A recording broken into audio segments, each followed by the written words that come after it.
ఎందుకని మనం చర్చికి వచ్చినా, మన వాక్యం చదివినా, యూట్యూబ్లో వాక్యం విన్నా, మనల్ని ఇంత శక్తి కలిగిన వాక్యం మనల్ని ఎందుకు తాకలేకపోతుంది? మనల్ని ఎందుకు మార్చలేకపోతుంది? కారణం వాక్యం ప్రాబ్లం కాదు ఇది. వాక్యం ప్రాబ్లం కాదు ఇది, మన ప్రాబ్లం ఇది. మీకు జబ్బు వస్తే డాక్టర్ గారి దగ్గరికి వెళ్తే ఆయన మందుల చీటీ రాస్తారు, మందులు తెచ్చుకుంటారు ఇంటికి.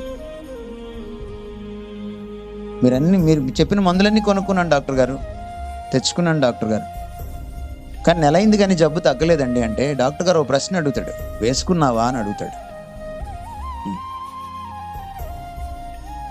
మందుల చీటీ చంకలో పెట్టుకోనో జోబులో పెట్టుకొని తిరిగితేనో, లేకపోతే మందులు తలగడ కింద పెట్టుకొని పడుకుంటేనో నీకు తగ్గదు.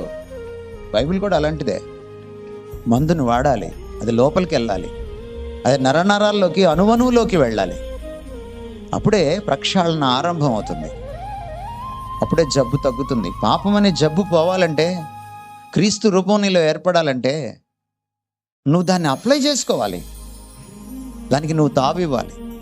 అది ప్రాణాత్మలను మూలుగా నువ్వు కీళ్లను విభజించినంత మట్టుకు దూరేలాగా నువ్వు దానికి తావివ్వాలి.